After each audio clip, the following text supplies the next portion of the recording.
सच्चे जीवित महान सामर्थी परमेश्वर, हम आपका हृदय से धन्यवाद करते हैं और धन्यवाद के साथ आपकी उपस्थिति में आकर आपको धन्य कहते हैं उस महान प्रेम और उस अनुग्रह के लिए प्रभु, जो आपने हम सबों के लिए प्रकट किया। प्रभु, आपने इस संसार को अव्यवस्था से व्यवस्था की ओर ले जाने के लिए और अंधकार से ज्योति की ओर आगे जाने के लिए और मृत्यु से जीवन की ओर बढ़ने के लिए प्रभु, आपने अपने पुत्र का बलिदान किया, जो एक सिद्ध बलिदान है और जो आपके अलावा कोई कर ही नहीं सकता और आपके पुत्र के अलावा किसी के बलिदान के द्वारा संभव ही नहीं है। हम आपका धन्यवाद करते हैं, आदर और महिमा आपको देते हैं और उस प्रेम के लिए, उस अनुग्रह के लिए जो आपने प्रभु पुत्र के बलिदान के द्वारा सब विश्वास करने वालों के लिए प्रकट किया, उसके लिए आपको धन्य कहते हैं। आपके वचन को सुनने के लिए आए हैं और दिल के गहराइयों से धन्यवाद से भरे हुए हैं और प्रभु, आपका वचन हमारे विचारों को, हमारे हृदय को, हमारी भावनाओं को शुद्ध करे। जब हम यहां से जाएं तो शुद्ध होकर जाएं, जिससे आपका अनुग्रह, आपका प्रेम और आपकी अद्भुत महिमा हम सबके जीवन में प्रकट होती रहे। आदर और महिमा आपको मिले। इस प्रार्थना को यीशु मसीह के नाम से मांगते हैं, आमीन। Thank you Jesus, thank you Lord. कल हमने जैसे आपको लोगों को बताया था सुबह और शाम, आज इसी विषय को थोड़ा सा और स्पष्ट करेंगे और इसमें आगे चलेंगे। उत्पत्ति की पुस्तक के पहले अध्याय के 5वें पद में दिन का क्या अर्थ है, वहां पे जो दिन है इसको हिब्रू में हमने आपको बताया था, इसको योम बोलते हैं। योम का मतलब है डे, और इसके लिए दिन के लिए शब्द योम है, जिसका शाब्दिक अर्थ है एक दिन, 24 घंटे वाला एक दिन। लेकिन हम इसका इस्तेमाल ऐसे भी कर सकते हैं, जैसे बाइबल में आप देखे होंगे लिखा होगा नूह के दिनों में, दाऊद के दिनों में, किसी एक ऐतिहासिक व्यक्ति का नाम लेकर के उनके दिनों में। तो यहां पे ये जो दिनों में कहा गया ये भी योम ही है। अब योम का मतलब हिब्रू भाषा, देखिए हिब्रू भाषा को समझिए। हिब्रू भाषा एक ऐसी भाषा है कि जैसे दिन के लिए शब्द है योम, दाऊद के दिन तो दाऊद के योम। अब आप कहेंगे योम तो 24 घंटे का होता, नहीं। बाइबल के अनुसार दिन जो है वो 24 घंटे का भी है, दिन 10 दिन का भी है, दिन 7 दिन का भी है, दिन एक अवधि है। योम ही लिखा जाएगा वहां पे, डे। अब जैसे नए नियम में लिखा है कि परमेश्वर ने एक दिन ठहराया है कि वो अपने इकलौते पुत्र प्रभु यीशु मसीह के द्वारा इस संसार का न्याय करेगा। तो ये यीशु मसीह के द्वारा जो न्याय करेगा वो एक दिन भी हो सकता है और एक लंबी अवधि भी हो सकती है। कलीसिया में वो कर क्या रहा है? न्याय ही तो कर रहा है। जो मसीह में प्रवेश पा रहे हैं आत्मिक स्तर पे, अभी हम देखिए अगले लेवल में जब हम लोग जाएंगे तो हम आपको और दिखाएंगे बोर्ड पे कि ये लेवल्स क्या हैं, आत्मिक लेवल क्या है। आपकी आत्मा प्रभु की उपस्थिति में पहुंच रही है, जैसे मूसा के तंबू में मंदिर के अंदर पहुंचना, शरीर नहीं जा सकता था, शारीरिक व्यक्ति अंदर प्रवेश नहीं कर सकता था। कठिनाई जो वहां पर थी उसको मसीह में परमेश्वर ने सॉल्व कर दिया। लेकिन चूंकि वहां पे फिजिकल था, समझ में आता था या स्पिरिचुअल है, ये कठिन हो गया। जब तक बॉर्न अगेन नहीं होते ये हमारे लिए एक फांस है, नहीं समझ में आएगा। आप कोशिश भी करेंगे तो भी नहीं समझ में आएगा। लेकिन जब आप पवित्र आत्मा के द्वारा शुद्ध होकर, वचन के द्वारा शुद्ध होकर, पवित्र आत्मा इसीलिए पहले शुद्ध करता है ताकि आपकी आत्मा परमेश्वर की आत्मा की बातों को समझने लगे, सुनने लगे, मानने लगे और ग्रहण करने लगे। यही बॉर्न अगेन का बस इतना सा मतलब है, कोई ऐसा नहीं है। देखिए परमेश्वर इजरायलियों को लाल समुद्र पार करा के लाए, लाल समुद्र पार, ये क्रूसिफिक्शन को दिखाता, उद्धार को दिखाता, वो यहाँ पे इस पार ले आया। अब चूंकि इस पार ये रेगिस्तानी यात्रा थी, एक निर्जन प्रदेश की यात्रा थी, और ले कहां जा रहा था? परमेश्वर अपने राज्य में ले जा रहा था। वही चीज स्पिरिचुअली कर रहा है। फंस कहां गए थे ये? लाल समुंदर पार हो गए और शारीरिक जीवन नहीं रुका, आत्मिक चीजें बेकार हो गई। देखिए, सबने बपतिस्मा लिया, सबने आत्मिक भोजन किया, सबने आत्मिक जल पिया, उस चट्टान से पीते जो उनके साथ साथ चलती थी, वो चट्टान मसीह था। लेकिन उनमें से अधिकांश लोगों से परमेश्वर प्रसन्न नहीं हुआ, वे जंगल में मर के ढेर हो गए। तो ये जो जंगल का रास्ता था, स्वर्ग परमेश्वर के राज्य में प्रवेश पाने के लिए जो मार्ग था, मार्ग नहीं तो नष्ट हो गए। क्यों नष्ट हुए? क्योंकि परमेश्वर की आत्मिक चीजों की उन्हें वैल्यू नहीं मालूम थी। बॉर्न अगेन ना होने का ये नतीजा था। इसीलिए परमेश्वर ने नई वाचा में बॉर्न अगेन की एक ऐसी चीज रखी है कि इसके बिना प्रवेश। अब फिर आप इसको थोड़ा सा पीछे जाके देखिए, कोई भी यहूदी कन्वर्ट नहीं हो सकता यहूदी जन्म से। ठीक वही चीज यहां पर आती है कि मसीही भी जन्म से। अब मसीही जन्म से कैसे? मसीह में जब हमारा जन्म होता है, या यूं कह लीजिए मसीह का हमारे अंदर जन्म होता है, वो मसीही है। और वो कोई भी हो सकता है। गुड न्यूज क्या है? वो कोई भी हो सकता है। परमेश्वर जातिवाद नहीं देख रहा, परमेश्वर भाषा नहीं देख रहा, परमेश्वर ये नहीं देख रहा आप किस कंट्री से हैं, कौन सी भाषा बोलते हैं, किस समुदाय से, कुछ नहीं। आप स्त्री के पुरुष, कुछ नहीं। परमेश्वर सिर्फ ये देख रहा है कि आपके अंदर मसीह का जन्म हुआ, आप मसीही हैं।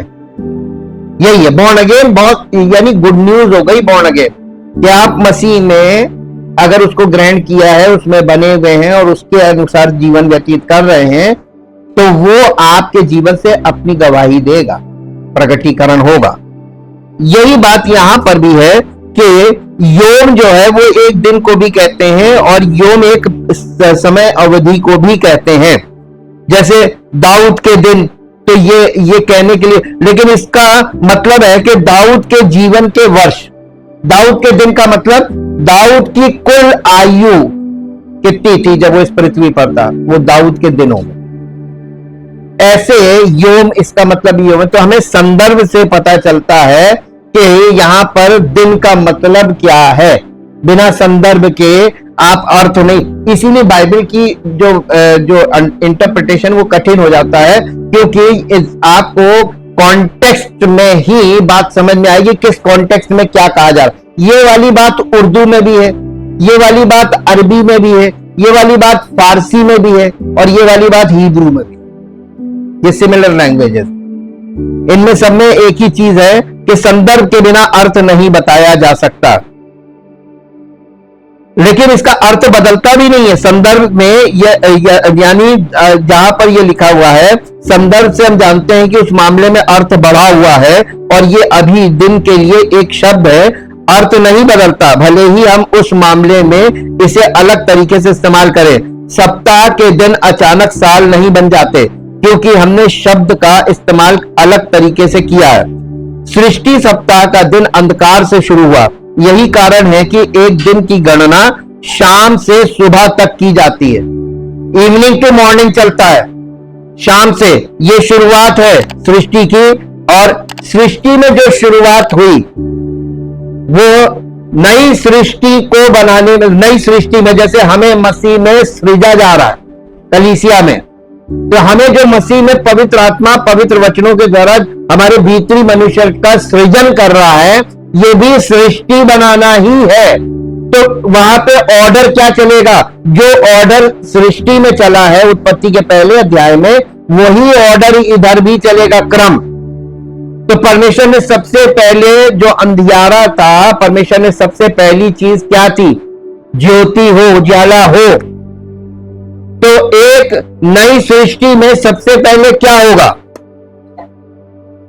मसीह जो है वो ज्योति है, मसीह की ज्योति हो। यही हमने कल पढ़वाया था कि परमेश्वर का ये वचन, तुम ये अच्छा करते हो कि भविष्यवक्ताओं के वचन को थामे रहते हो। ये अंधेरे के समय में दिए का काम करता है, हमारा मार्गदर्शन करता है, हमें रास्ता दिखाता है, जब तक कि पौ ना फटे और भोर का सारा हमारे अंदर उदय ना हो।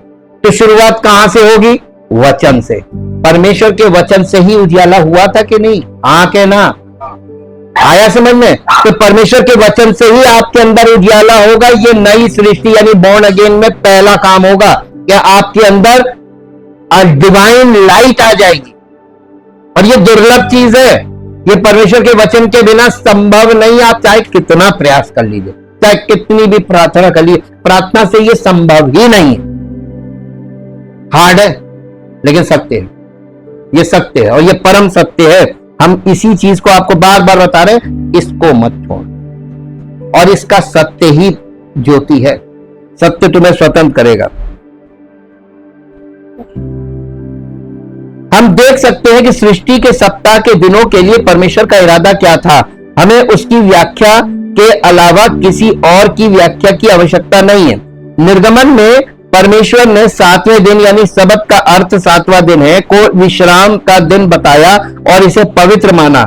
ये एक वास्तविक दिन था, ठीक वैसे ही जैसे ये सृष्टि सप्ताह में था। और उन लोगों को भ्रमित करने के लिए जिनके बारे में वो जानता था कि वे सृष्टि सप्ताह में लाखों वर्ष डालने की कोशिश करेंगे, परमेश्वर ऐसा करता है। मालूम है आपको क्या हुआ? आज किसी से भी आप बात करेंगे, लोग कहते हैं सृष्टि को बनाने में अरबों साल लगे। प्रमाण जिसने बनाया उसने प्रमाण दिया हमको लिखित, बाकी किसी का कोई प्रमाण नहीं। हवाई बातें लोग इसको ज्ञान बोलते, दुनिया के लोग इसे ज्ञान बोलते हैं और यही ज्ञान लेकर डिग्री लेके खड़े हुए हैं। परमेश्वर के आगे शून्य है, क्योंकि परमेश्वर का सत्य जो नहीं मानता, परमेश्वर उसे कुछ नहीं मानता और उनकी डिग्री बेकार है, क्योंकि लाखों वर्ष नहीं लगे। जिसने बनाया उसने हमको डिटेल दी है, सारा वर्णन दिया है। आप किस पर विश्वास करेंगे? परमेश्वर के वचन पर या दुनिया के लोगों पर? चैलेंज है, चैलेंज है। क्योंकि इब्रानियों में फिर 11 अध्याय में यह बोला गया कि हम विश्वास से यह बात जानते हैं कि सृष्टि की रचना परमेश्वर के वचन के द्वारा हुई। वहां रिपीट किया गया, वहां विश्वास का चैप्टर है, वहां पर यह बात रखी गई है। परमेश्वर ने, वो जानता था कि लोग ऐसा करेंगे, इसको लाखों वर्ष में बताएंगे सृष्टि की रचना हुई। नहीं, परमेश्वर का वचन बिल्कुल एक्यूरेट है।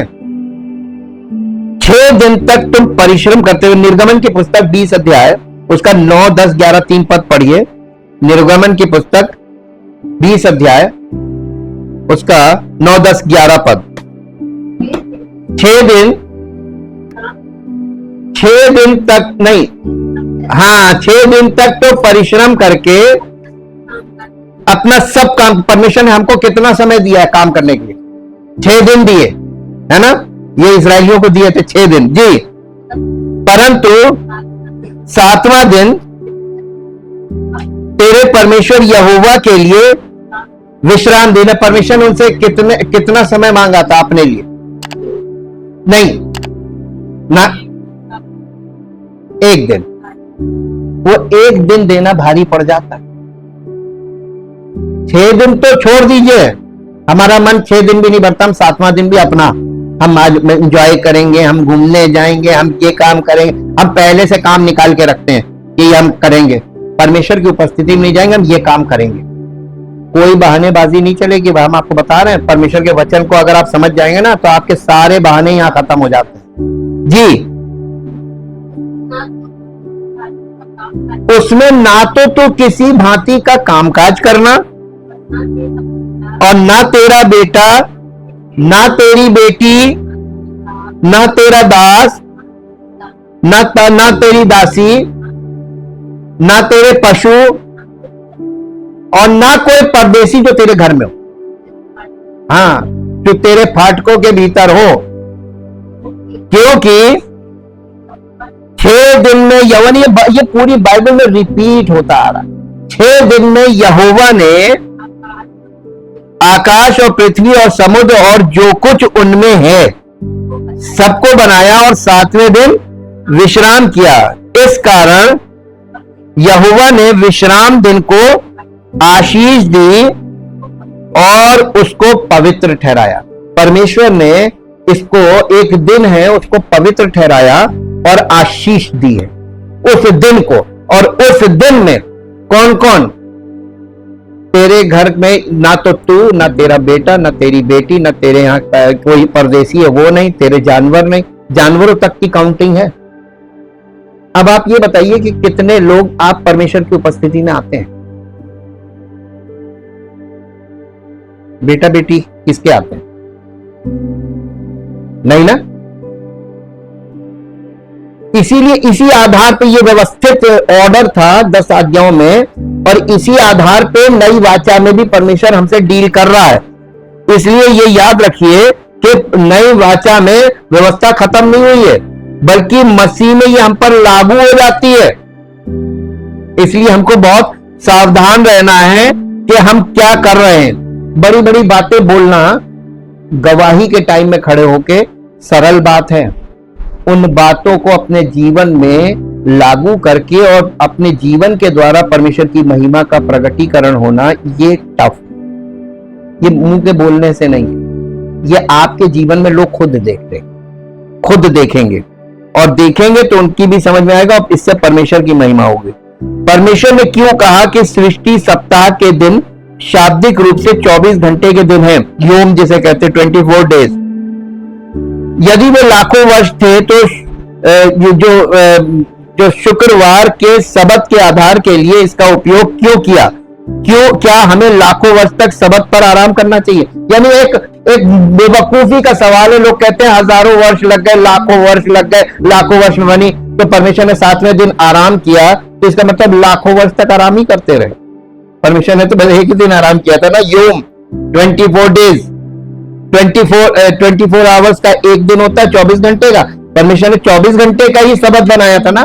बाद में उसने सबत का एक साल भी बनाया, सैबेटिक ईयर, सबत का वर्ष, और फिर उसने 7 सबत के बाद पेंतेकोस्त भी बनाया, जुबली वर्ष जिसे बोलते हैं। ये व्यवस्था में परमेश्वर ने आगे उनको स्पष्ट किया था, यहूदी लोगों को। इसमें एक छोटा सा छिपा हुआ विवरण है जिसे हम थोड़ी गहराई से खोज कर पा सकते हैं। शाम और सुबह के लिए शब्द मूल अर्थ में वैज्ञानिक शब्द एंट्रोपी के समान है। एंट्रोपी का मतलब होता है अव्यवस्था। शाम शब्द की जड़ अव्यवस्था, अस्पष्ट, अंधेरा, धुंधलापन और अपने चेहरे के सामने अपनी उंगलियों को पहचानने में असमर्थता। मान लीजिए आप अपने आगे अपनी उंगलियां रखें और आपको दिखाई ना दे, इसको शाम बोला गया। ये यानी आप अंधकार में, हम शाम से यानी हल्की लाइट से धीरे धीरे डार्क लाइट में जाते हैं। शाम से रात में जाते हैं ना, कि शाम से सुबह में जाते हैं। शाम के बाद क्या आती है? तो ये जो लाइट है ये धीरे धीरे धीरे धीरे धीरे धीरे डिम होती है ना, और फिर अंधेरा, घोर अंधकार आ जाता। तो हम शाम से शुरुआत हो रही है, अव्यवस्था छा रही थी। देखिए अंधेरा छाता है, लोग कहते हैं ना, तो जब सूरज डूबने लगता है उसके बाद अंधकार छाने लगता है। यही सृष्टि में था, अंधेरा छाया हुआ था और उस अंधकार में से परमेश्वर की ज्योति निकली। मेरे साथ एक पद निकाल के पढ़िए जो आपको मिलेगा नए नियम में, दूसरा कुरिन्थियों उसका 4 अध्याय,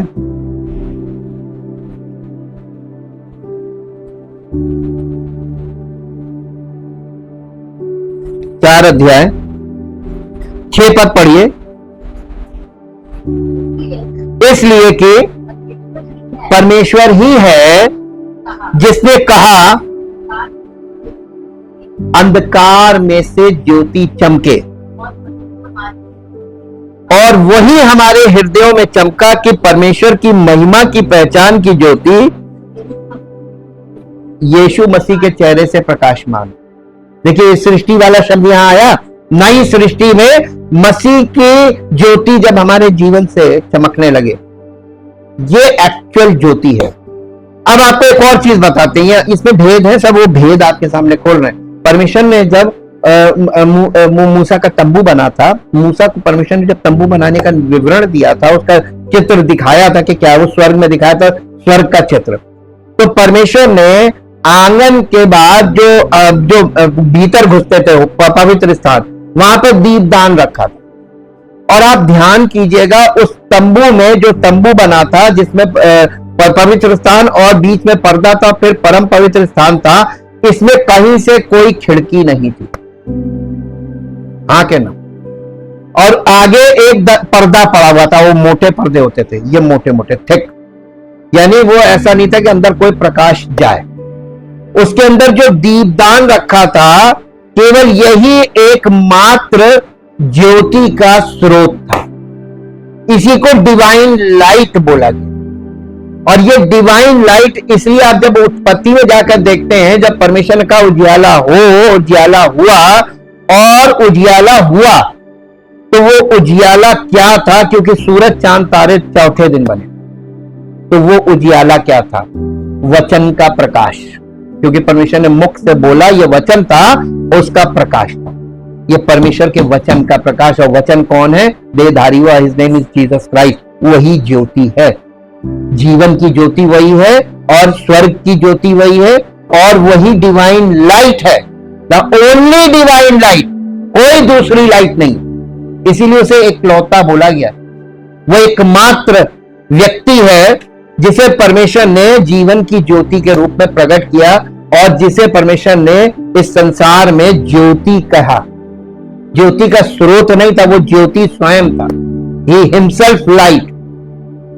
तो वो लाइट था, और वो हमारे अंदर जन्म लेगा तो हमारे जीवन से वो ज्योति के रूप में प्रकट होगा कि नहीं?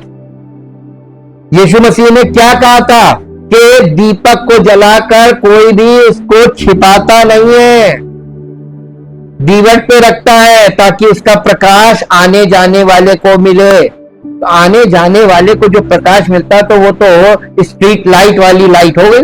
क्या अंधेरे में लोग चल रहे हैं तो यहां से सबको ज्योति मिल रही? ये तो इसका मतलब सार्वजनिक प्रकाश की बात की गई है कि नहीं की गई?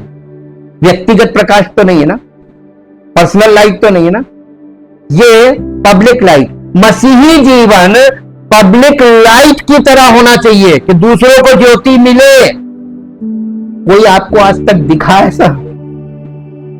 दावे सब बड़े बड़े ठोकते हैं, मुंह की बोली है बस, सत्य कहीं नहीं है। जीवन में सत्य प्रकट होता है, और जब तक जीवन में सत्य नहीं होगा, भरोसा करने वाला नहीं। यहां पर हम लोग इस चीज को देखते हैं कि ये जो एंट्रोपी यानी अव्यवस्था से परमेश्वर ने संसार में व्यवस्था शुरू की। आप याद कीजिए, बहुत पहले हमने आप लोगों से कहा था कि परमेश्वर ने सृष्टि से पहले व्यवस्था तैयार करी। हाँ के ना? ये व्यवस्थित कर रहा परमेश्वर, लेकिन ये व्यवस्थित जो है वो पार्ट्स में हो रहा है। ऐसे ही हमारी लाइफ एक दिन में व्यवस्थित नहीं हो सकती, धीरे धीरे अंश अंश करके व्यवस्थित होती है। हाँ के ना? अब मेरे साथ एक पद और निकालिए, मैं आपको एक और चीज दिखाता हूं, प्रोग्रेशन ऑफ लाइट। सूरज सवेरे उगता है जब, तो कम प्रकाश होता है, धीरे धीरे धीरे धीरे जब दोपहर आती तब बहुत तेज हो जाता है, फिर वो धीरे धीरे वो तेजी कम होने लगती है, और शाम को जब डूबने वाला होता है तो बहुत कम हो जाता है। तब आप उसको आराम से देख भी सकते हैं, लाल गोला। ऐसे ही सवेरे भी आप देख सकते हैं, लेकिन दोपहर में तो सूर्य ऐसे उठता है और बहुत तेज होता, दोपहर में बहुत तेज होता, और उसके बाद फिर डाउन हो जाता है। ये प्रोग्रेशन है ज्योति का। अब परमेश्वर के वचन में देखिए, आपको उल्टा दिखेगा। दूसरा कुरिन्थियों और उसका 3 अध्याय,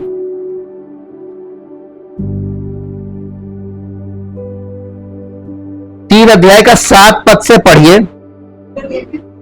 यदि मृत्यु की वो वाचा जिसके अक्षर पत्थरों पर खोदे गए थे, या नहीं, यहां तक तेजोमय हुई कि मूसा के मुंह पर के तेज के कारण जो घटता भी जाता था। अब मूसा के चेहरे से जो ज्योति निकलती थी वो घटती जाती थी, है ना? तो ये घटने वाली ज्योति कौन सी है? जो दोपहर से तेजी से निकलती है और शाम को डूबने लगती है। तो ये शाम वाली ज्योति है कि नहीं है? ये परमेश्वर की जो महिमा का प्रकाश है, ये इवनिंग वाला है कि नहीं है? देखिए यहां पे ध्यान से वचन में, यानी पुराने नियम में दोपहर से शाम वाली परमेश्वर की महिमा की ज्योति दिखाई गई है। और आपको अब यहां पे एक भेद की बात बताते हैं। आप देखिए, एक से एक पास्टर्स ऐसे हीरो बन के उभरते हैं जैसे दिन का प्रकाश, अब फिर थोड़े समय बाद आप देखिए जैसे डूबता सूरज खत्म गए। कहां गए? ये पुरानी वाचा का प्रकाश। पकड़िए, भेद पकड़िए यहां पे। ये पुरानी वाचा की ज्योति है, पुरानी वाचा की महिमा है कि हीरो से जीरो बना देती है। और इसमें आपको मैक्सिमम लोग मिलेंगे। अब इसके आगे पढ़िए, इजरायली उसके मुंह पर दृष्टि नहीं कर सकते थे। ये यानी इजरायली लोग उसके चेहरे को नहीं देख सकते थे, दृष्टि नहीं कर सकते थे, इतनी तेज रोशनी निकलती थी, लेकिन वो रोशनी घटती थी। वो पर्दा क्यों डाले था? ताकि घटते हुए तेज को लोग ना देख लें, अरे इसका ये तो डूबता सूरज है। पुरानी वाचा में जो सेवक थे वो डूबता सूरज थे। सृष्टि से एकदम देखिए, सृष्टि से ही परमेश्वर ने एकदम सही शुरू किया ना। व्यवस्था में भी वही चीज दिखाई जा रही है, मूसा की व्यवस्था में वही दिखाया जा रहा है। अब इसके बाद 8वां पद पढ़िए, तो आत्मा की वाचा और भी तेजो में। अब ये जो नई वाचा में आत्मा की वाचा है कि नहीं है? यहां कोई शारीरिक वाचा है? ये समझ में बहुत मुश्किल से आएगा। कह तो देते हैं और सब फिजिकल लोगों के चक्कर में पड़े रहते हैं, फंस बहुत जल्दी जाते हैं, है ना। ऐसे गीले गुण हैं कि चींटा फट से लगता है। देखिए एक बात बताएं आपको, हम बहुत गहराई से बता रहे हैं। आपको बहलाना, फुसलाना, भड़काना और परमेश्वर की उपस्थिति से निकालने के लिए शक्तियां काम करेंगी। और जितनी शक्तियां इस तरीके के काम करती हैं, कान भरना, किसी को फुसलाना, किसी को हटाना, कलीसिया से हटाना, ये काम इविल पावर्स का होता है। जो लोग इस तरीके की बातें करते हैं, इस तरीके के काम करते हैं, वो इविल पावर का काम कर रहे हैं। आपको परमेश्वर के वचन के सत्य को पकड़े रहने के लिए और परमेश्वर के प्रति प्रेम से भरे रहने के लिए आपको सहना बहुत पड़ेगा। जब आप उनकी नहीं मानेंगे तो निंदित होंगे, लेकिन उस निंदा को ले लीजिए, उनके चक्कर में मत पड़िएगा।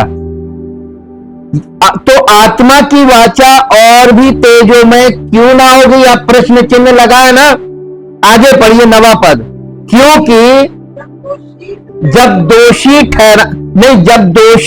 ठहराने वाली वाचा, दोषी ठहराने वाली वाचा तेजोमय थी, तो धर्मी ठहराने वाली वाचा और भी तेजोमय क्यों ना होगी? प्रश्न, और भी तेजोमय क्यों ना? ये धर्मी ठहरा, नई वाचा में वो आपको धर्मी बना रहा है। धर्मी बनाने के लिए समय लगेगा। अब फिर इसके बाद 10वां पद, और जो तेजोमय था वो भी उस तेज के कारण जो उससे बढ़कर तेजोमय था। ये क्या कहा गया मालूम है? मूसा के पर जो परमेश्वर की महिमा का प्रकाश था ना, यीशु मसीह, तो वो स्वयं वही प्रकाश था। तो लोग इसको छोड़ के मूसा को पकड़, इसको छोड़ के मूसा को पकड़ रहे। व्यवस्था में जो शिक्षा है, वो व्यवस्था में शिक्षा इस ज्योति से मिलाने की शिक्षा होनी चाहिए। तो उन्होंने व्यवस्था की शिक्षा में जो शिक्षक होता था, सेवक होता था, वो अपने आप को मसीह की जगह वो अपने आप को रख देता था कि हम हैं ज्योति। आपको एक इसमें दृष्टांत मिलेगा। यीशु मसीह ने ये क्यों कहा, मुझसे पहले जितने आए सब चोर और डाकू थे। वो परमेश्वर की महिमा को चुरा के बैठ गए। उन्होंने परमेश्वर के लोगों को अपनी भेड़ें बना ली।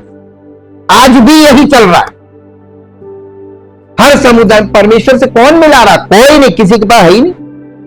परमेश्वर से मिलाने के लिए एक ही व्यक्ति ऑथराइज्ड है फ्रॉम गॉड, और वो है यीशु मसीह, परमेश्वर और मनुष्य के बीच मध्यस्थ। उसके अलावा दूसरा कोई बता दीजिए है? नहीं है ना? तो यीशु मसीह का जो सच्चा सेवक होगा, जो मसीह में होगा और मसीह के ताबे होगा, उसके बिना आप परमेश्वर तक पहुंच ही नहीं सकते। अब आप गलत खाने में अगर फंस गए तो आप समझिए आपकी सारी जिंदगी, आपकी सारी कमाई, आपका सारा समय सब बर्बाद, और आपको परमेश्वर नहीं मिलेगा। सब निकलवा लेंगे, आपको फिर भी परमेश्वर नहीं मिलेगा। ये बाइबल में लिखा हुआ कि यदि मैं अपनी सारी संपत्ति अपने प्राणों के लिए दे दूं तो क्या उद्धार मिलेगा? नहीं मिलेगा।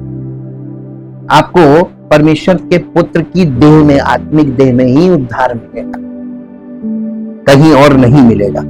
अब यहां पर ये कंपेयर किया गया है ये मूसा को और यीशु मसीह को, 11वां पद, क्योंकि जब वो जो घटता जाता था तेजोमय था, तो वो जो स्थिर रहेगा और भी तेजोमय क्यों ना होगा। ये मसीह की ज्योति, मसीह जो ज्योति है वो और मूसा के में जो परमेश्वर की महिमा का प्रकाश था, उसको कंपेयर किया गया है।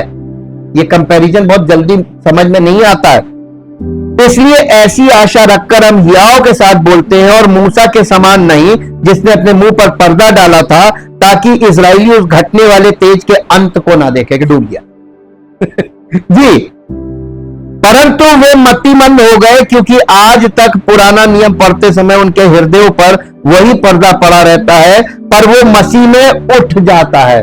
तो जैसे ही मसीह में आप यानी जन्म लेते हैं, या मसीह आपके हृदय में जन्म लेता है, तो वो जो पर्दा है ना परमेश्वर की उपस्थिति का या अज्ञानता का, आप वचन में पढ़ रहे हैं लेकिन कुछ समझ में नहीं आ रहा, वो पर्दा उठ जाता, आपको सब कुछ समझ में आता, दिखने भी लगता है।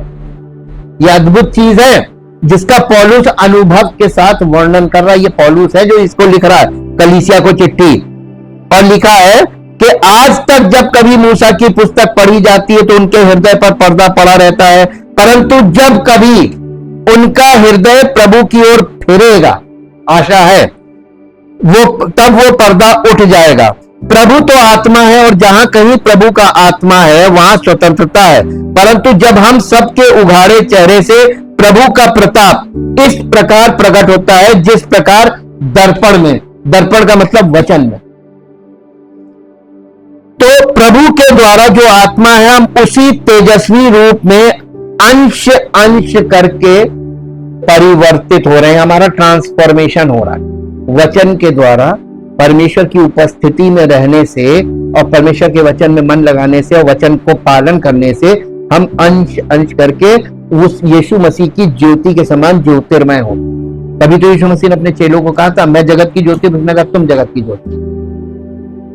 ये यीशु मसीह के चेलों को था, और चेलों के द्वारा जिन्होंने विश्वास किया वो भी हो सकते हैं। अब हम यहां पर इस चीज को देखते हैं,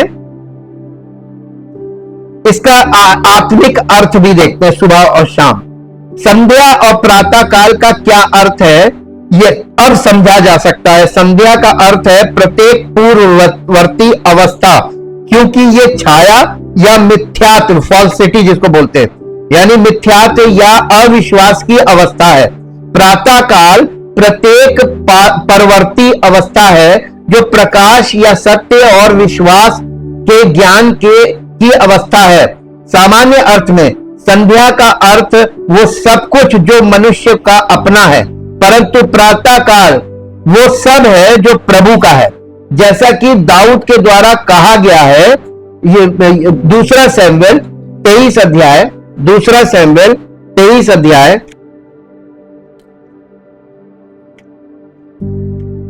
दूसरा सैमुएल 23 अध्याय और 23 अध्याय का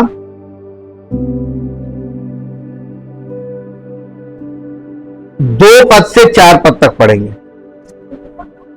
या नहीं 23 अध्याय, दूसरा सैमुएल 23 अध्याय, हाँ नहीं ये नहीं है, दूसरा सैमुएल 23 अध्याय मैं पढ़ूं। हाँ, दाऊद के अंतिम वचन ये हैं।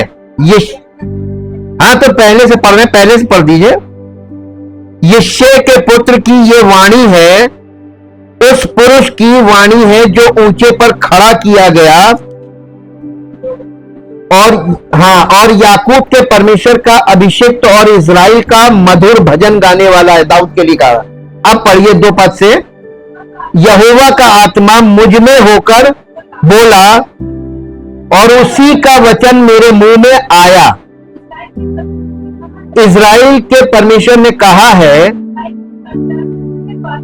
इज़राइल की चट्टान ने मुझसे बातें की हैं। ये चट्टान है कौन? देखिए पुराने नियम में है कि नहीं है? लोग कहते हैं यीशु मसीह नए नियम में, ना, उत्पत्ति से सब साथ आ रहे हैं। इज़राइलियों को लेकर कौन चल रहा था? और उसने उसका खुलासा किया, वो चट्टान जो उनके साथ साथ चलती थी मसीह था। चट्टान बहुत जरूरी चीज है, चट्टान फाउंडेशन है, और चट्टान जो है वो जल देती, चट्टान से ही जलाता है। कि मनुष्यों में प्रभुता करने वाला एक धर्मी होगा जो परमेश्वर का भय मानता हुआ प्रभुता करेगा। वो मानो भोर का प्रकाश होगा जब सूर्य निकलता है, ऐसा भोर जिसमें बादल ना हो, जैसा वर्षा के बाद निर्मल प्रकाश के कारण भूमि से हरी हरी घास उगती है। बस देखिए, ये पौलुस किसके विषय में बोल रहा है कि उसका समय आ रहा है। ये भविष्यवाणी कर रहा, वो किसके लिए? यीशु मसीह के लिए भविष्यवाणी कर रहा। देखिए वो, ये लोग कितने डिवाइनली परमेश्वर की वचन से इतना ज्यादा ये वो थे। इजराइलियों के पास जो कुछ था, वो बड़ी संपत्ति थी, वो था परमेश्वर का वचन, परमेश्वर के वायदे और परमेश्वर की उपस्थिति जो मंदिर में उनको मिलती थी। और इस मामले में वो बहुत गंभीर हुआ करते थे, कभी किसी से कॉम्प्रोमाइज उन्होंने नहीं किया। और आज के लोगों को देखिए, कोई स्टैंडिंग नहीं है परमेश्वर के लिए, जहां देखो वहीं लुढ़क जाएंगे तुरंत। जब विश्वास नहीं होता तब संध्या होती है, और जब विश्वास होता है तब भोर होती है। यह है अर्थ भोर का और शाम का।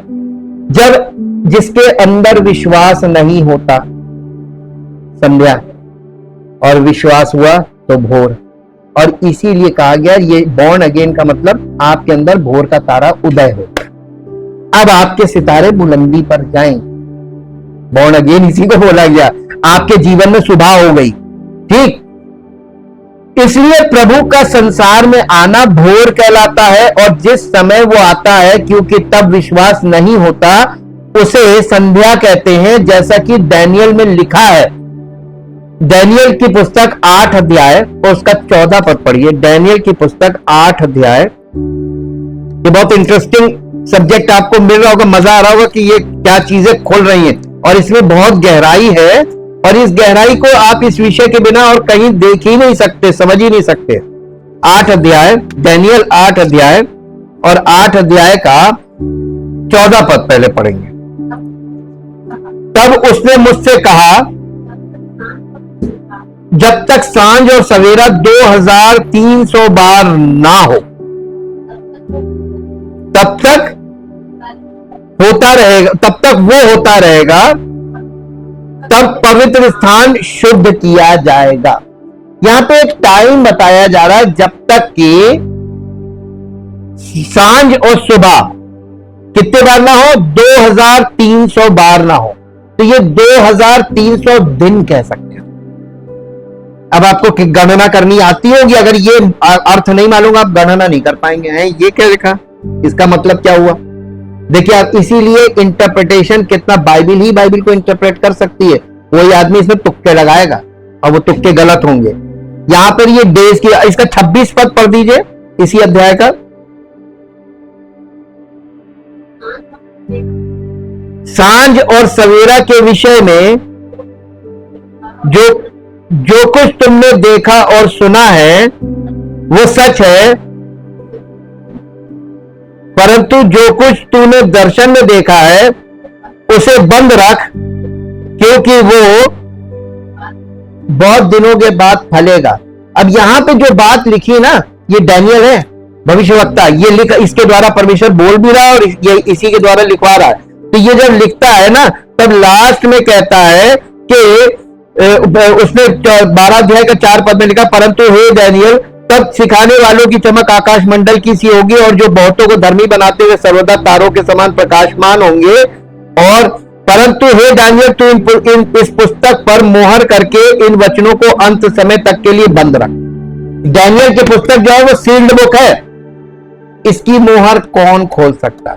प्रकाशित वाक्य में आपको मिलेगा कि जो सील्ड बुक है उसकी मोहर को खोलने और उसकी मोहरों को खोलने के योग्य व्यक्ति ढूंढा जा रहा था स्वर्ग में, पृथ्वी पर कोई नहीं मिला। वो रोने लगे, एक पूरा वो चैप्टर है। तब उन्होंने कहा कि परेशान मत हो, यहूदा के गोत्र का बब्बर प्रभु यीशु मसीह के लिए बोला कि वो जयवंत हुआ है, वो इन मोहरों को खोलेगा। तो मसीह में ही ये मोहरें खुलती हैं, जिसे पौलुस ने कहा कि मसीह में वो पर्दा उठ जाता है। तो पुराने नियम का जो प्रकाशन है और जो गुड़ बातें हैं, कि किसके लिए? सच्चे मसीही विश्वासियों के लिए। बाकी दुनिया में लोग इसमें तुक्केबाजी करेंगे, लेकिन सत्य किसी को नहीं मालूम होगा। धन्यवाद करिए खूब दिल से कि आप परमेश्वर के पुत्र प्रभु यीशु मसीह के आत्मिक देह का हिस्सा बन रहे हो। आपके पास वो ज्योति यानी वो ज्ञान होगा जो दुनिया में किसी के पास बड़े बड़े डिग्री धारकों के पास नहीं। किताबी ज्ञान नहीं है ये परमेश्वर की प्रकाशन का ज्ञान, ये यहां पर डैनियल में खोला जा रहा है। इसी प्रकार शब्द में सुबह का प्रयोग प्रभु के प्रत्येक आगमन को दर्शाने के लिए किया गया है। फलस्वरूप ये नई सृष्टि की अभिव्यक्ति है। नई सृष्टि का मतलब ही है बोर हो जाना आपके जीवन में। जिस मनुष्य का नए सिरे से जन्म हो रहा है और इसी प्रकार यानी बॉर्न अगेन होना जिसका, और इसी प्रकार जिस मनुष्य का जो बॉर्न अगेन हो चुका है, वे भी प्रेम और विश्वास के संबंध में अवस्था के विभिन्न रूपों से गुजरते हैं, अधिक आंतरिक चीजों की ओर उत्थान के द्वारा और अधिक बाहरी चीजों की ओर पतन के द्वारा। बाहरी चीजों का एक मसीही विश्वासी के जीवन में बाहरी चीजों का पतन होना चाहिए और परमेश्वर के राज्य की चीजों का उत्थान होना चाहिए। आपके भीतरी मनुष्य की परमेश्वर का राज्य अंदर से मिलेगा, आपको बाहर से नहीं मिलेगा। ये दुनिया पतन में है और आप जितना बाहर मन लगाएंगे पतन में जाएंगे। ये चीज बताई जा रही है। इसी को शाम से सुबह की ओर बोला गया है। आंतरिक मनुष्य में सोचना और इच्छा करना स्वर्ग में सोचना और इच्छा करना है, क्योंकि आंतरिक मनुष्य वहां है, लेकिन बाहरी मनुष्य में सोचना और इच्छा करना संसार में सोचना और इच्छा करना है, क्योंकि बाहरी मनुष्य संसार में। तो संसारिक लोग जो है वो संसार की चीजों में लिप्त रहते हैं, संसारिक बातों में लिप्त रहते हैं, संसारिक चीजों के इस बारे में सोचते रहते हैं। उनके पास बस यही एक मुद्दा है।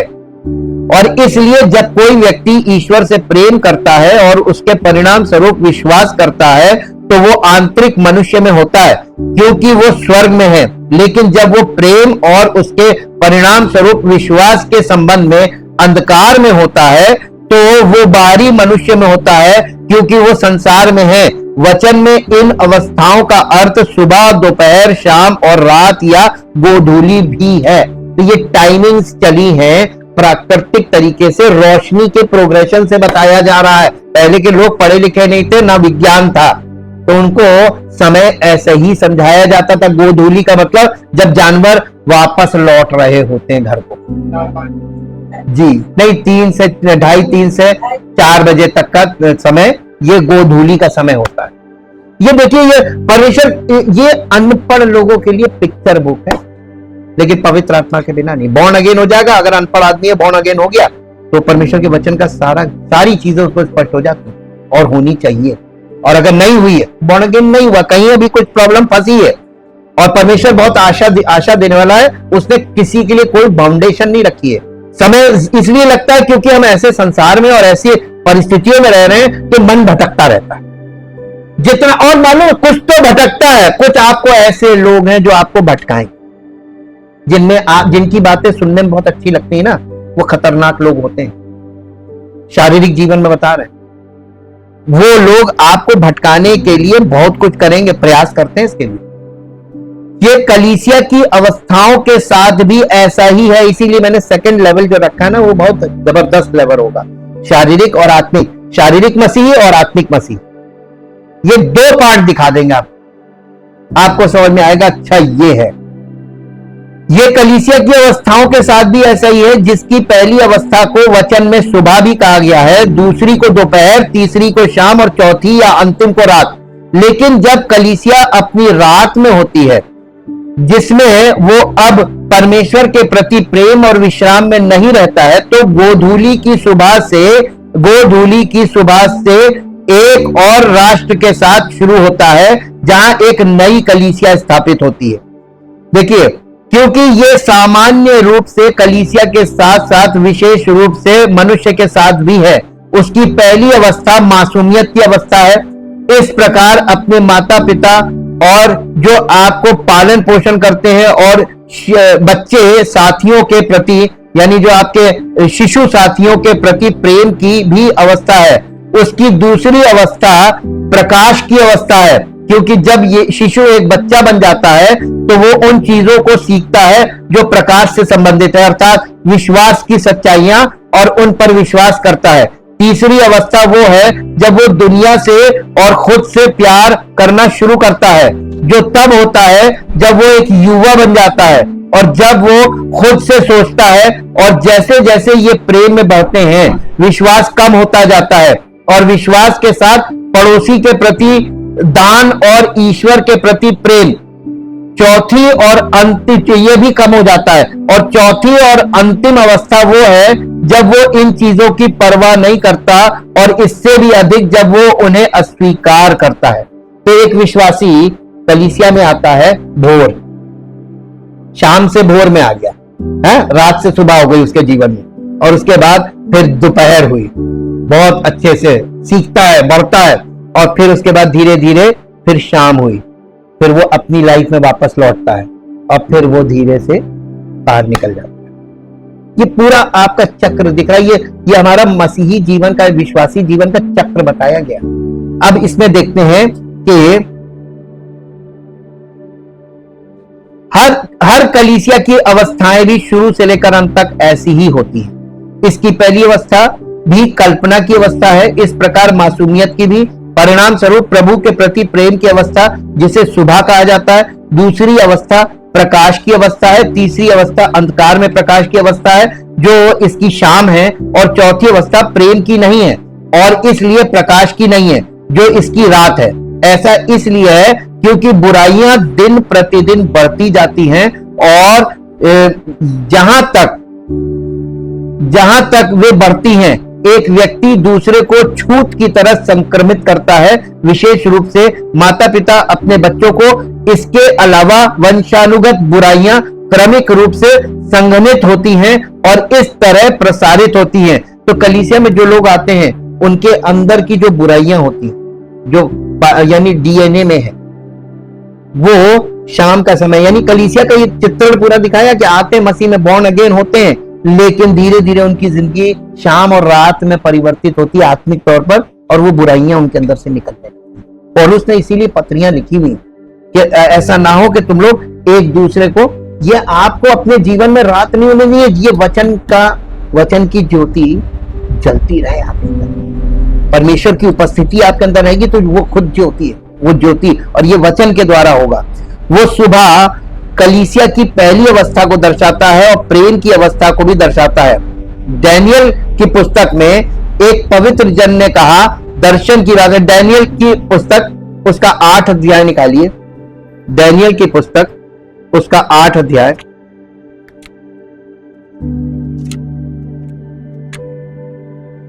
डैनियल की पुस्तक उसका 8 अध्याय और 8 अध्याय का 13 पद पढ़ेंगे। तब मैंने एक पवित्र जन को बोलते सुना, फिर एक और पवित्र जन ने उस पहले बोलने वाले से पूछा, नित्य होम बलि और उजाड़ने वाले अपराध के विषय में जो कुछ दर्शन देखा गया वो कब तक फलता रहेगा, अर्थात पवित्र स्थान और सेना दोनों का रौंदा जाना कब तक होता रहेगा। तब उसने मुझसे कहा, ये हम लोग पहले पढ़ चुके, तब उसने मुझसे कहा जब तक सांझ और सवेरा 2300 बार ना हो ले तब तक वो होता रहेगा। तब पवित्र स्थान, इसका मतलब पवित्र स्थान अशुद्ध चल रहा, अभी शुद्ध नहीं हुआ। ठीक, ये एक भविष्यवाणी है। इसके बाद इसके 14 पद को भी हम लोगों ने पढ़ लिया। यहां जिस विषय पर चर्चा की गई है वो प्रभु का आगमन है, second coming of Jesus Christ. प्रभु का आगमन है और शाम उसके आगमन से पहले कलीसिया की स्थिति को दर्शाता है। देखिए आप, 10 कुंवारियों में आधी रात हो गई थी और वो सब ऊँट के सोने लगी थी। कलीसिया की दशा दिखाई गई कि नहीं दिखाई गई? और ना उनके पास तेल था, अधूरी तैयार, आएगा तो देखेंगे। आज कलीसिया की आत्मिक दशा देखिए क्या दिखा, परमेश्वर का वचन भविष्यवाणी से भी दिखा रहा। यही है ना? सेम टक्कर में क्यों फंस, टक्कर में क्यों फंस रहे हैं? क्योंकि आप जो चीज ढूंढ के वहां पहुंचेंगे ना वो तो नहीं मिलेगी, वो आपको पा जाएंगे। बस कहिए आओ, मैं तो तुम्ही को ढूंढ रहा था। जबकि सुबह उनके आगमन के बाद कलीसिया की पहली स्थिति को दर्शाता है और सर्वोच्च अर्थ में ये स्वयं प्रभु को दर्शाता है। सर्वोच्च अर्थ में प्रभु सुबह है क्योंकि वो स्वयं स्वर्ग का सूर्य है और स्वर्ग का सूर्य कभी अस्त नहीं होता। इसीलिए यीशु मसीह को धार्मिकता का सूर्य बोला गया जकरिया में, वो धार्मिकता का सूर्य। अब बताइए कितने सूर्य होते हैं पूरी दुनिया के? आपकी विज्ञान में कितने हैं? हमारे प्रभु के वचन में तो एक ही सूर्य, भौतिक सूर्य भी एक ही है और आत्मिक सूर्य भी एक ही है, दूसरा कोई है ही। और वो सूर्य, उसकी ज्योति से हमारे जीवन से वो उसकी ज्योति क्यों नहीं रिफ्लेक्ट हो रही? ये प्रश्न जिन यहां लगा है। यही इसी पर नए नियम में जब आप पढ़ते हैं ज्योति ज्योति ज्योति, तो ये और स्वर्ग का सूर्य कभी अस्त नहीं होता बल्कि हमेशा उगता रहता है। इसलिए भी प्रभु को पूर्व कहा जाता है। परिणाम स्वरूप सुबह भी सर्वोच्च अर्थ में प्रभु है, प्रभु सुबह है क्योंकि वो स्वर्ग का सूर्य है। यशायाह नबी की पुस्तक और उसका 21 अध्याय, यशायाह नबी की पुस्तक और उसका 21 अध्याय, 21 अध्याय का 21 अध्याय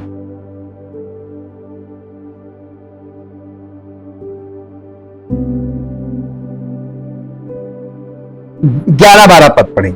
21 अध्याय का 11-12 है।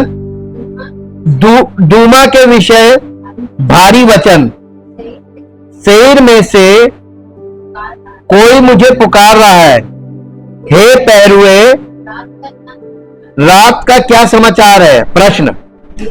हे पैरुए रात की क्या खबर है? प्रश्न। पैरुए ने कहा भोर होती है और रात भी, यदि तुम पूछना चाहते हो तो पूछो, फिर लौटकर आना। यहां पे ये भविष्यवाणी है, शेर से कोई पुकार रहा है। आंतरिक अर्थ में पहरेदार से तात्पर्य उस व्यक्ति से है जो कलीसिया की अवस्थाओं और उसके परिवर्तनों को देखता है। इस प्रकार प्रत्येक भविष्यवक्ता रात से तात्पर्य कलीसिया की अंतिम अवस्था से है, सुबह से इसका प्रथम अवस्था से है। शेर से जिससे पहरेदार पुकारता है उन राष्ट्रों का ज्ञानोदय होता है जो अंधकार में है। ये शेर का अर्थ है। और ये कि रात कलीसिया की अंतिम अवस्था को दर्शाता है और सुबह आती है और रात भी आती है। ये दर्शाता है कि यद्यपि उन लोगों के लिए ज्ञानोदय है जो नए कलीसिया के हैं, फिर भी उन लोगों के लिए रात है जो पुराने में है। यानी पुरानी वाचा के अंतर्गत जो लोग हैं, व्यवस्था के अंतर्गत, उनके लिए रात है। लेकिन जो प्रभु में मसीह में है और बॉर्न अगेन हो गए, उनके लिए नई है। ये नई कलीसिया इसको बोला गया, नई सुबह बोला गया उनके लिए। इन अंशों में सुबह से ऐसा ही संकेत मिलता है। शाम को तो रोते हुए रात बीत जाएगी, परंतु सवेरे गाना होगा। भजन संहिता 30 अध्याय का 5 पद पढ़ दीजिए। भजन संहिता 30 अध्याय का 5 पद जी। क्योंकि उसका भोर तो, उसका क्रोध तो क्षण भर का होता है, परंतु उसकी प्रसन्नता जीवन भर की होती है। प्रसन्नता जीवन भर की होती है। अब आप देखिए, एक बात याद दिलाते हैं। यीशु मसीह ने जब वहां पे मंदिर में खड़े होकर अपने विषय में भविष्यवाणी पढ़ी थी, उसने कहा था कि और प्रभु के प्रसन्न रहने के वर्ष का प्रचार करो। उसके बाद वो आधा पद है, पूरा पद पुराने नियम में है, और उसके पलटा लेने के दिन का प्रचार करो। प्रचार दो बातों का होना था, प्रभु के प्रसन्न रहने के वर्ष का और पलटा लेने के दिन का। प्रभु ने, यीशु मसीह ने वहां पर केवल यहां आधी आयत पढ़ी और बंद कर दिया। क्यों? क्योंकि प्रभु यीशु मसीह भोर की तरह आया था, और भोर के मतलब ये कि जब कलीसिया अंतिम पड़ाव में पहुंचेगी, तब उसको पवित्र आत्मा के द्वारा पलटा लेने के दिन का प्रचार किया जाएगा। आज बताइए किस प्रचार की जरूरत है? हाँ, जजमेंट डे के बारे में प्रचार किया जाए। तो पवित्र आत्मा का ये युग है। अब ये मसीह का नहीं, मसीह ने परमेश्वर के प्रसन्न रहने के वर्ष का प्रचार किया, और पवित्र आत्मा जब से आया तो परमेश्वर के पलटा लेने के दिन का प्रचार करना उसका काम है। लोगों को जागरूक करना कि अभी भी चेत जाओ। संध्या के समय भय दिखाई देता है, भोर होने से पहले वो लुप्त हो जाता है। यशाया 17 अध्याय उसका 14 पद पढ़िए। यशाया 17 अध्याय 14 पद जी। यशाया 17 का 14।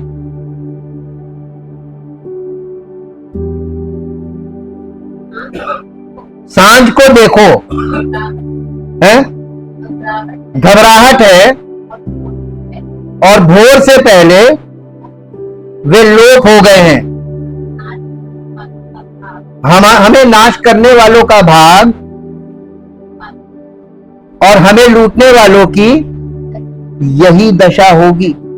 देखिए यहां पर जैसा कि सर्वोच्च अर्थ में सुबह प्रभु को दर्शाता है, और इससे उसके लिए प्रेम, इसलिए मन्ना जो स्वर्गीय रोटी थी हर सुबह बरसती थी। मन्ना सवेरे क्यों गिरता था? वो परमेश्वर की रोटी थी, जो स्वर्गीय रोटी थी, वो सुबह बरसती थी। जैसा कि निर्गमन 16 अध्याय के 8 पद में पढ़िए, 12 पद में पढ़िए, 13 पद में पढ़िए, 21 पद में, घर में पढ़ लीजिएगा, हम पढ़वाएंगे नहीं, कि प्रभु वो रोटी है जो स्वर्ग से उतरती है। इसलिए मन्ना, यूहन्ना रचित सुसमाचार 6 अध्याय उसका 33 पद पढ़ दीजिए। यहां पढ़ दीजिए नए नियम में, यूहन्ना 6 अध्याय का 33 पद। यूहन्ना 6:33 नहीं मिला, क्योंकि परमेश्वर की रोटी वही है जो स्वर्ग से उतरकर जगत को जीवन देती है। हाँ, इसके बाद 33 पढ़ो, 35। यीशु ने उनसे कहा, जीवन की रोटी मैं हूं, जो मेरे पास आएगा नहीं लिखा है। कब तक? यीशु मसीह की सेकंड कमिंग तक आपको उसके पास आना है। जो मेरे पास आता है वो कभी भूखा ना होगा, और आना बंद कर देगा तो आत्मिक रूप से आप डिप्राइव जी। और जो मुझ पर विश्वास करता है और आना बंद कर देगा तो भूखा और प्यासा हो जाएगा, ना उसको परमेश्वर का स्वर्गीय भोजन मिलेगा, ना जल मिलेगा। फिर इसके बाद इसका एक और पद पढ़िए, 48। जीवन की रोटी मैं हूं। बस देखिए, जीवन की रोटी मैं हूं। यीशु मसीह बहुत कॉन्फिडेंस के साथ बोल रहा, बिल्कुल। और इसके बाद 50वां पद पढ़िए, 50th वर्स। वो ये है, ये वो रोटी है जो स्वर्ग से, ये वो रोटी है जो स्वर्ग से उतरती है, ताकि मनुष्य उसमें से खाए और ना मरे। खाए और ना मरे। देखिए, मन्ना खा के मर गए, यीशु मसीह कह रहा है ये वो रोटी है, मैं जीवन की रोटी हूं और ये वो रोटी है जो स्वर्ग से उतरती है। अब आप एक बात बताइए, यीशु मसीह जिस रोटी की बात कर रहा है, जीवन की रोटी की, वो लिखित वचन है कि परमेश्वर की आत्मा के द्वारा बोला गया वचन? अब यहां पे परेशानी क्या है मालूम है? इतने ढेर सारे सेवक खड़े हो गए और अन्य जाति के लोग जो वचन को नहीं जानते हैं, उनको कैसे पता चलेगा कि कहां से परमेश्वर का आत्मा बोल रहा? फंसने वाली बात है ना। उतरने की रोटी, उतरने की बात की जा रही है। यीशु मसीह कह रहा है मैं जीवन की रोटी मैं हूं, ये रोटी उतरती है। तो जीवन की रोटी ऊपर से उतरती है, ये हम नहीं दे सकते, हमें भी मिलती है जब उतरती है। जैसे मन्ना बरसता था, बटोरना पड़ता था, ऐसे ये भी उतरती है, हमें बटोरना पड़ता है, आपको अपने हृदय में जमा करना पड़ता है। तो आप जब लगातार समय पर उपस्थित होंगे, अब देखिए ये भोर की बात है, भोर को जीवन की रोटी मिलती थी और वो रोटी स्वर्गीय प्रेम को दर्शाती है, जो प्रभु के लिए प्रेम है, जो लोगों का प्रभु के प्रति प्रेम है। और जैसा कि प्रभु पूर्व और सुबह है और जैसा कि सभी स्वर्गीय प्रेम उससे है, इसलिए वो सबत के दिन सुबह भी उठे। और मरकुस रचित सुसमाचार उसका 16 अध्याय उसका 9 पद पढ़िए। मरकुस 16 अध्याय का 9 पद। सप्ताह के पहले दिन भोर होते ही वो जी उठकर पहले पहल मरियम मगदलिनी को, जिसमें से उसने 7 दुष्ट आत्माएं निकाली थी, दिखाई दिया। यीशु मसीह उसको दिखाई दिया। ठीक, अब यहां पे देखिए कि ये चीज बताई जा रही, भोर कब दिखाई दिया? भोर को। और इसलिए फसह के पर्व से पहले के दिन को संध्या कहा जाता था, क्योंकि फसह के पर्व से प्रभु की उपस्थिति और उनके द्वारा विश्वासियों को दंड से मुक्ति का संदेश मिलता था। इसमें मुक्ति का संदेश फसह के पर्व में ही है, बस ये सुबह और सांझ में ये भेद छिपा हुआ है। अब आपको समझ में आया कितना इंपॉर्टेंट विषय है ये। जो वचन के आंतरिक अर्थ से परिचित है, ये जानने में सक्षम है कि मुर्गे के 2 बार बांग देने से पहले पतरस द्वारा 3 बार प्रभु को अस्वीकार करने में क्या शामिल है। मत्ती 26 अध्याय उसका 34 पद पढ़िए, 34 वर्ष, मत्ती 26 अध्याय 26 अध्याय। यीशु ने उससे कहा, मैं तुमसे सच सच कहता हूं कि आज ही रात को मुर्ग के बांग देने से पहले तो 3 बार मुझसे मुकर जाएगा। वो समय क्या था? रात ना। अरे भैया पढ़ रहे हैं, भाषा लिखी हुई है, बाइबल में हम कुछ मिला नहीं सकते ना इसमें से कुछ निकाल सकते, जो लिखा है वही समझना है जी। अच्छा, इसके बाद 74 वर्ष पढ़ो इसी अध्याय का 74 वर्ष। 74 है? तब वो धिक्कारने और शपथ खाने लगा, मैं उस मनुष्य को नहीं जानता, और तुरंत मुर्ग ने बांग दी। तब पतरस को यीशु की कही हुई बात स्मरण हुई, मुर्ग के बांग देने से पहले तू 3 बार मेरा इनकार करेगा। और वो बाहर जाकर फूट फूट कर रोया। पहले उसने किया तब यीशु मसीह ने बोला, या यीशु मसीह ने जो बोला वही उसने किया। ये वचन जो है ना, ये जो बोलता है, आप अगर आज्ञा नहीं मानते हैं तो आप वही करते जो वचन बोल, तो आप परमेश्वर के सामने दोषी ठहर जाएंगे। इसीलिए उसने कहा। इसके साथ एक और पद पढ़ दीजिए जो आपको मिलेगा इस मरकुस रचित सुसमाचार 14 अध्याय, मरकुस 14 अध्याय और 14 अध्याय का 30 पद, 30th वर्ष, 30 पद। यीशु ने उससे कहा, मैं तुझसे सच कहता हूं, आज ही इसी रात को मूर्ख के 2 बार बांग देने से पहले तू 3 बार मुझसे मुकर जाएगा। और पतरस वही व्यक्ति है जो कहता था मैं तेरे साथ मरने को तैयार हूं। बड़ी बड़ी बातें की थी, लेकिन परमेश्वर ने कहा था तो जो परमेश्वर कह रहा है ना वो कह रहा है, जो उसको मालूम ही नहीं कि भविष्य में वो क्या करेगा।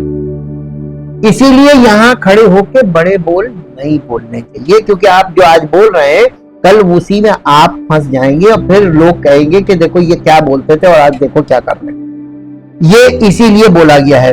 अब यहां यही बात लूका में भी है। यूहन्ना रचित सुसमाचार 18 अध्याय, यूहन्ना रचित सुसमाचार 18 अध्याय 27 पद पढ़ दीजिए।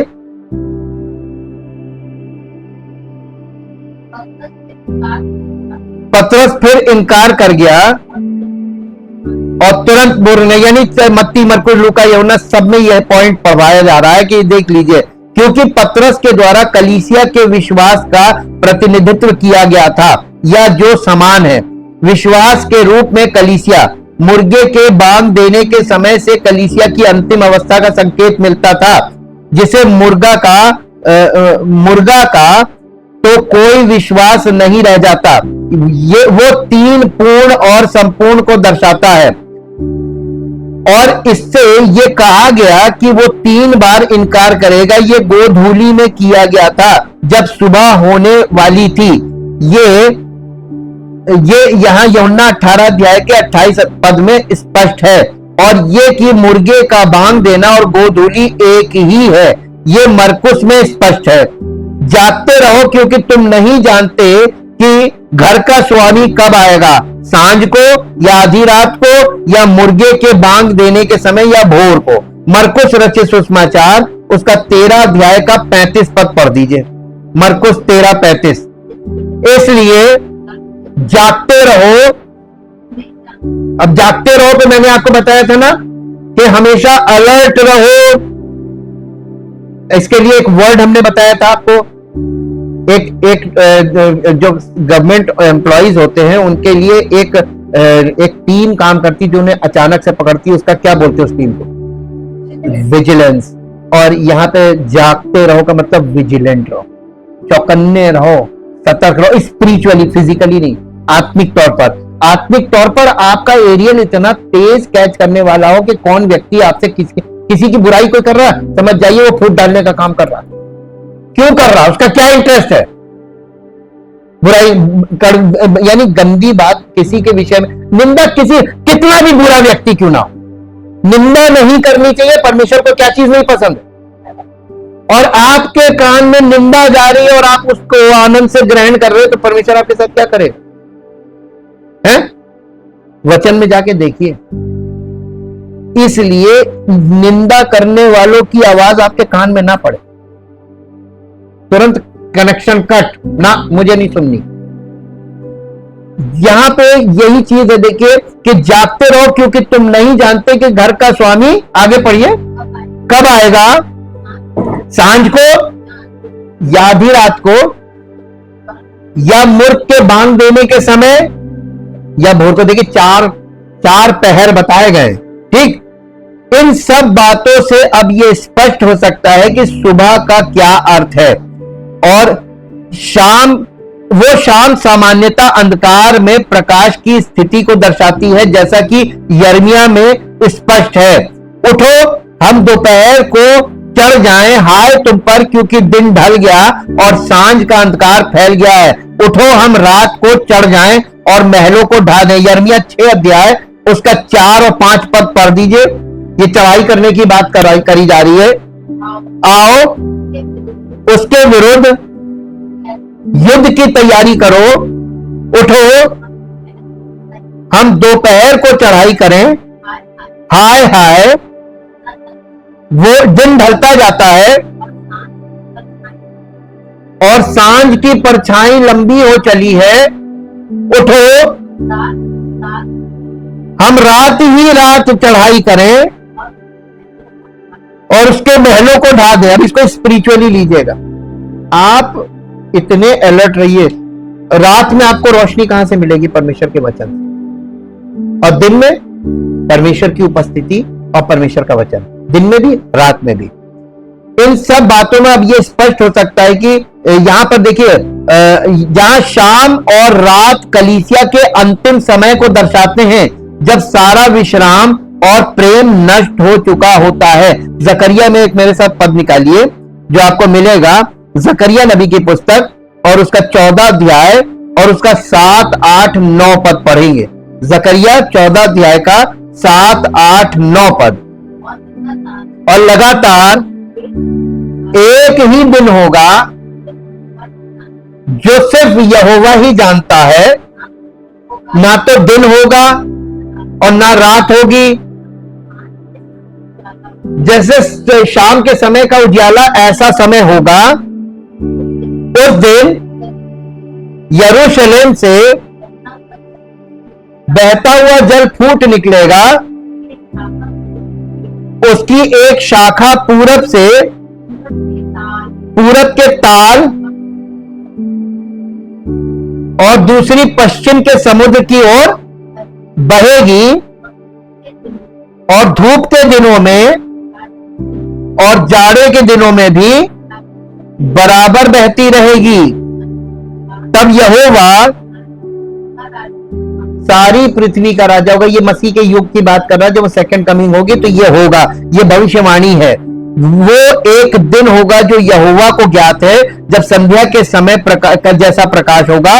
उस दिन यरूशलेम से जीवन का जल बहेगा और यहोवा सारी पृथ्वी पर का राजा होगा। प्रभु के आगमन की बात करते हुए कलीसिया का अंत शाम का समय है। प्रकाश ईश्वरीय सत्य के रूप में प्रभु को दर्शाता है।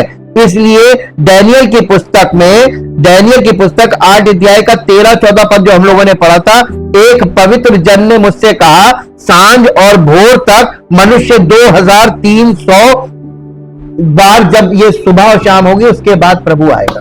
तो प्रभु के आना निश्चित है कि नहीं, है ना? आपको और हमको कोई यानी निश्चित समय तो नहीं बताया गया, लेकिन चिन्ह बताए जा रहे हैं। अब आज देखिए कलीसियाओं की हालत देखिए, सब शाम के जैसे शाम सूरज डूबता ना, सब डूबा डूबा हो। ऐसे में मसीह की ज्योति चमकनी चाहिए, जहां चमक रही होगी वहीं प्रभु की उपस्थिति। परमपिता परमेश्वर, हम आपका हृदय से धन्यवाद करते हैं आपके पवित्र वचनों के लिए, आपकी पवित्र उपस्थिति के लिए और पवित्र आत्मा की सहायता के लिए। और हम लोगों को आप अपनी अगुवाई में, जैसे इजराइलियों को उस निर्जन स्थान में आग के खंबे और बादल के खंबे के रूप में आप अगुवाई करते थे और उनको आत्मिक भोजन से तृप्त करते थे और आत्मिक जल से तृप्त करते थे, प्रभु आज आप कलीसिया को भी वैसे ही कर रहे हैं। हम आपका धन्यवाद करते हैं और चाहते प्रभु, जो लोग गंभीर हैं और जो लोग वास्तव में यीशु मसीह पर भरोसा करते हैं और उन्होंने उसको अपना प्रभु मान लिया, अपना उद्धारकर्ता मान लिया, वो अपने आप को इस संसार की मलिनता से, इस संसार के सब गंदगी से, सब सांसारिक माहौल से अपने आप को शुद्ध रखें और अधर्म से बचा के रखें, ताकि आपकी उपस्थिति का आनंद प्राप्त करते रहें और आपकी छुटकारे की सामर्थ्य के द्वारा उनका जीवन आपकी महिमा में परिवर्तित होकर आपकी महिमा का कारण बनने पाए और आपका नाम महिमा पाए। आदर और महिमा आपको देते, इस प्रार्थना को प्रभु यीशु मसीह के पवित्र नाम से मांगते हैं, आमीन। Praise the Lord.